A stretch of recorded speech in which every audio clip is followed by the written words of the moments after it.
Alhamdulillahirabbil alamin. Assalatu wassalamu ala asyrafil anbiya'il mursalin sayyidina Muhammad wa ala alihi wa sahbihi ajma'in. Amma ba'du. Alhamdulillahirabbil alamin. Alhamdulillah, pada pertemuan kali ini kita akan belajar bagaimana caranya kita menulis huruf pego. Namun sebelumnya, kalian tahukah huruf pego itu seperti apa? Jadi, huruf pego itu adalah tulisan Arab yang dimana kalau kita baca di situ adalah tulisan bahasa Indonesia. Nah, jadi yang perlu harus kita perhatikan di sini adalah bagaimana cara kita di dalam menulis bahasa Indonesia dengan tulisan Arab. Ya, kita mulai pada pembelajaran ini. Sebelum kita masuk kepada contoh dari huruf vokal ini, alangkah baiknya kita juga harus mempelajari setiap huruf yang ada, baik di huruf alfabet bahasa Indonesia yang akan kita ubah menjadi huruf atau huruf di bahasa Arab, huruf konsonan. Yang pertama huruf A, biasanya ditandai dengan huruf alif. Yang kedua huruf B, ditandai dengan huruf ba. Kemudian huruf C itu biasanya ditandai dengan huruf jim. Huruf D biasanya ditandai dengan huruf dal. Huruf E itu ditandai dengan tanda yang seperti huruf vokal. Huruf F ini ditandai dengan huruf fa. Sama juga huruf P biasanya ditandai dengan huruf fa. Kemudian huruf G, huruf G ini ditandai dengan huruf kaf, bukan huruf ghain tapi huruf kaf. Kemudian huruf H ini biasanya ada dua huruf, yaitu antara huruf H dan huruf H, tergantung nanti dari kalimat. Tetapi kalau biasanya di tulisan bahasa Indonesia itu menggunakan huruf H. Kemudian huruf I biasanya ditandai dengan huruf ya. Kemudian huruf J yaitu ditandai dengan huruf jim, sama seperti C. Kemudian huruf L ini biasanya ditandai dengan huruf lam. Kemudian huruf K ini sama seperti huruf G, yaitu huruf K. Selanjutnya huruf M yaitu huruf mim. Kemudian huruf N yaitu huruf nun. Kemudian huruf O ini biasanya huruf waw. Kemudian huruf P tadi sudah sama dengan huruf F ya. Jadi kita lanjutkan. Q ini huruf qaf.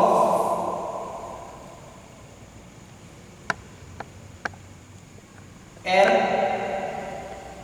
ini adalah huruf ro. Kemudian S ini adalah huruf sin. Kemudian huruf Shin itu biasanya ada SY.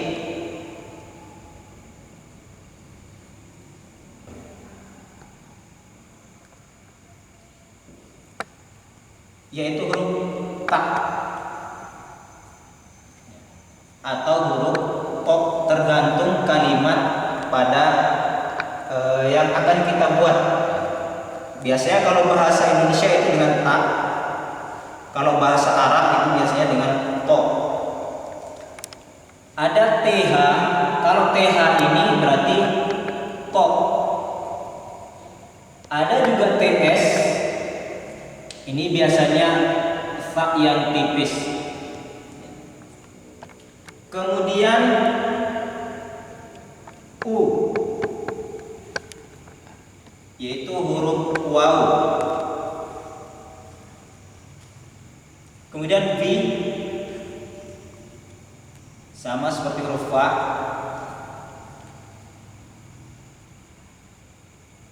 W, yaitu huruf waw.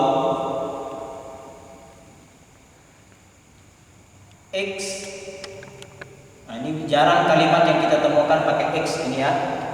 Nah, jadi tergantung kalimatnya. Z,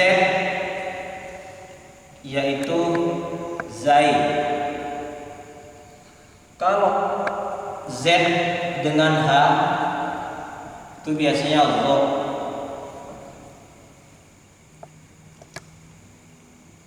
Ada juga dzal,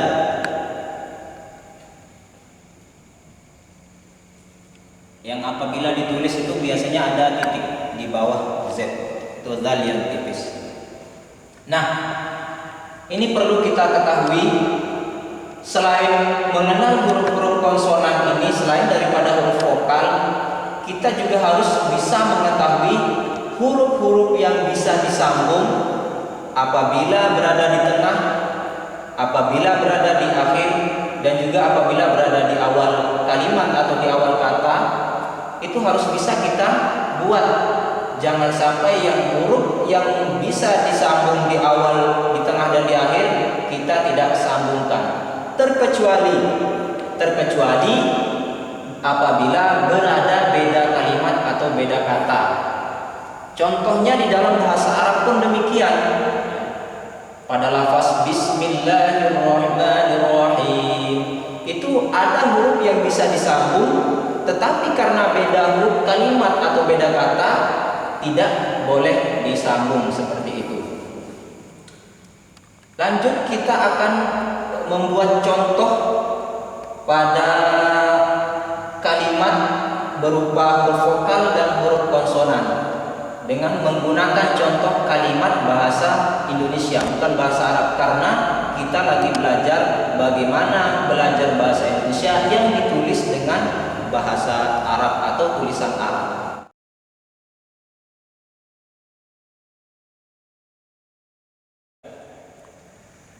Untuk membuat contoh ini, kita akan mulai dari kata dhamir atau kata ganti seperti saya, aku, dia, engkau, kamu, dan lain sebagainya.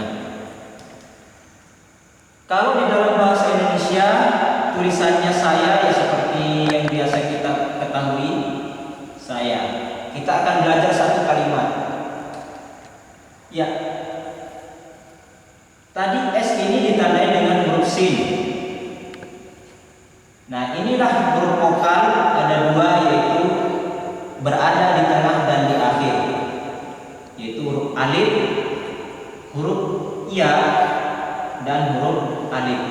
Apabila kita sambung menjadi sin, alif, ya, dan alif.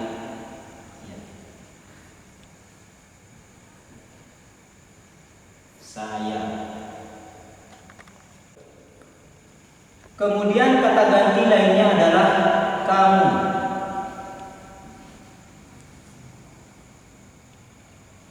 Jadi kata tadi kita tandai dengan huruf kaf, kemudian huruf vokal a, kemudian m itu mim, u itu adalah waw. Jadi kalau kita sambung menjadi ka.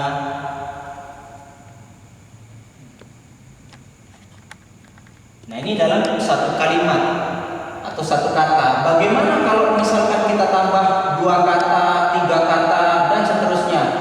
Akan kita contohkan pada materi ini.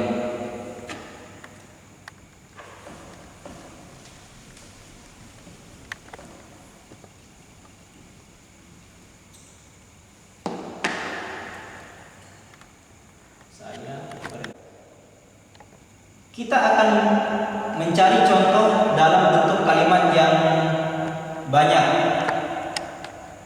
Contoh, saya pergi belajar.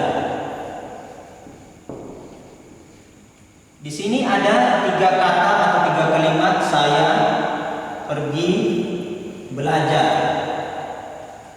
Tadi saya sudah kita tulis, yaitu sin, alif, kemudian ya, alif,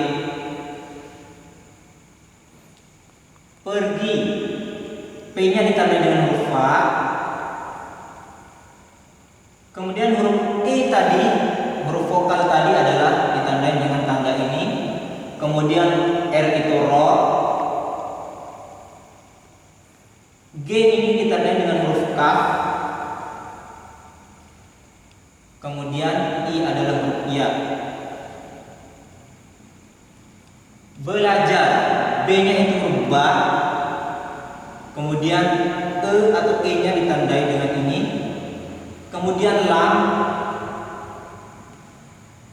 kemudian A-nya alif, J-nya adalah jim, kemudian ada huruf vokal A, dan yang terakhir adalah huruf R. Nah, jadi kalau kita sambung menjadi saya pergi belajar.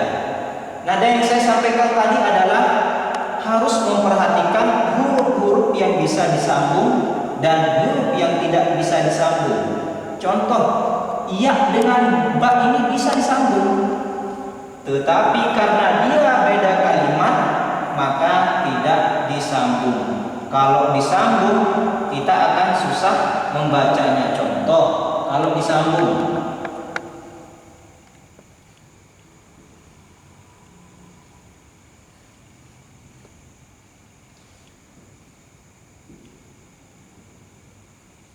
nah, jadi ya dengan ba ini bisa disambung, tetapi akan agak susah membacanya kalau disambung karena ini terdiri dari 2 kata, yaitu pergi dan belajar. Maka tulisannya seperti ini, pergi belajar. Mungkin itu pembelajaran pada pertemuan kali ini. Kalau ada saran dan komentar silakan tulis di kolom komentar. Kalau ada kekurangan, kesalahan mohon dimaafkan. Terima kasih atas segala perhatian. Kurang dan lebihnya saya ucapkan terima kasih. Wallahul muwaffiq ila aqwamit thoriq. Wassalamualaikum warahmatullahi wabarakatuh.